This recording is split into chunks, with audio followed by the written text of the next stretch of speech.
I do have a memory of Tim and Josh standing in front of me, and Tim said, "Christa, you have to go to the hospital." I started to protest, but Josh said, "Yes, Mom, you have to go."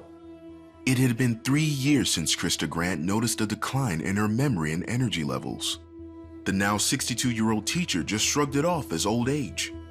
I realized something was going on, and I thought perhaps I was getting early dementia. I did not know what else to think. At the start of 2021, more normal day-to-day activities became a challenge for Christa. I would get in my car to go somewhere, and I couldn't remember where I was going.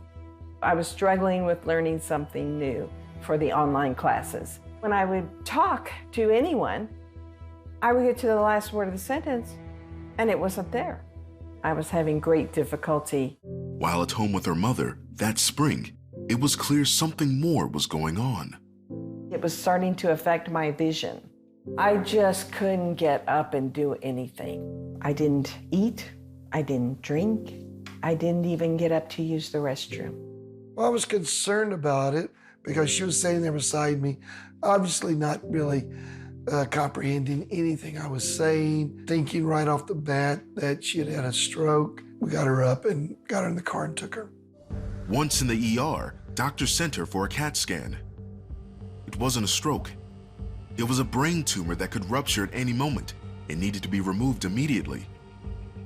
Since the small hospital didn't have the resources to perform the emergency surgery, Christa had to be taken to the Dallas Baylor Scott and White Hospital's trauma center. That was the first time I prayed. I was saying, your will, God, whatever your will is, let it be done.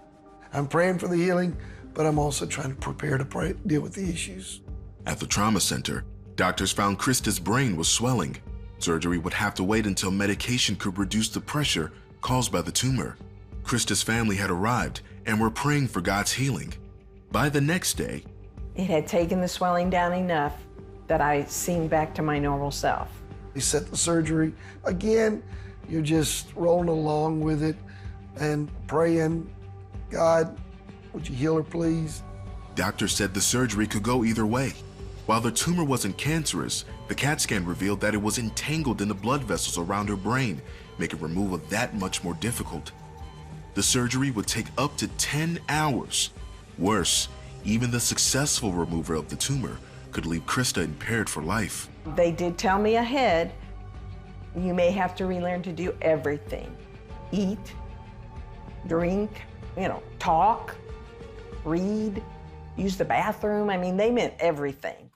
On May 10th, with everyone she knew praying, Christa went in for surgery.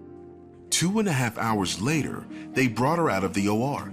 The tumor had been easier to remove than anticipated. Christa's family waited for her to wake up and prayed she suffered no brain damage. Just a few hours after surgery, Christa woke up. I woke up talking. And that's a good sign. So you're already thanking the Lord for that. Touched by the healing power of God, Christa wasn't in any pain and her brain was functioning well.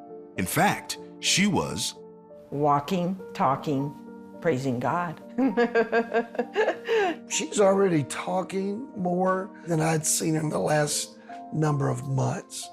Not only was Christa healed quickly, she also had a heavenly vision to share with her family. I saw the Son, Jesus, and he took me to the foot of the cross. I asked Jesus, why is there so much hurting in the world? There was a black box about this big, and he said that represents all the ways that Christians are limiting him. It represents our lack of faith. He can't do what he really can do because of our lack of faith. Jesus asked me only one question, and he asked me, will you tell the world? And then I said, yes, I will. I will. Less than a week after surgery, and with no rehab, no cognitive issues, and no physical impairment, Christa was released from the hospital. She and her family credit God and prayer for her healing. The power of prayer is knowing and believing that God is hearing you and he is going to meet your need, whatever that might be. There's just not enough examples of how God works through people that pray and believe and trust him. Look what the Lord has done. He healed my body. He touched my mind. He saved me just in time. Now I have the overwhelming supernatural love of Jesus that cannot be contained. Today, Christa is back to her daily activities, teaching her students and fulfilling her promise by telling everyone about the loving and healing power of God. I'm telling people that God can heal the sick. If I see someone the Lord leads me to pray for, I'm praying for them. I love doing it now. I truly love it. I have told people I have a new definition of fun because it's exciting. It's exciting to share Jesus.